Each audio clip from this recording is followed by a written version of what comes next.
Gewoonweg zitten er zo'n 30 leerlingen in een klasse. In 2016 begint Comenius in een nijgebouw met 6 klassen met maximaal 18 leerlingen. Maar de Squalle Forum beantwoordde de Squalle de wens van ouders om naar lietsere klassen te gaan.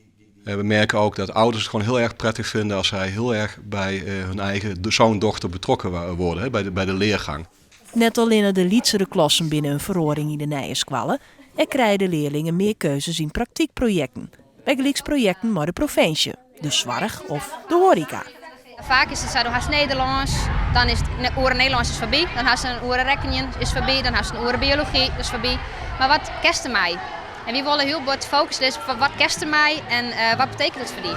Meer keuzevrijheid en lietsere klassen smiet net alleen nog wat op voor de ontwikkeling van de leerlingen. Ook de docenten zullen voordelen in deze methode. Ik heb volle meer de leerlingen persoonlijk helpen. Beter een leerplan van zijn meidje. Als ik 30 leerlingen heb, is het heel moeilijk om binnen 3 kwartier iedereen te kunnen helpen. En als de lietsere klassen heeft, is het zeker dat iedereen even volle aandacht kist aan, iedereen goed kist helpen en zijn eigen ontwikkeling beter kist volgen. En wat vinden de leerlingen van de nije Squalle? Nou, kleinere klas is wel handiger, want dan heb je gewoon meer aandacht. Nou, ik vind altijd drukke klassen op zich wel leuk. Maar ja, soms, kleinklasjes zijn ook vaak wel een beetje closer bij elkaar, weet je wel.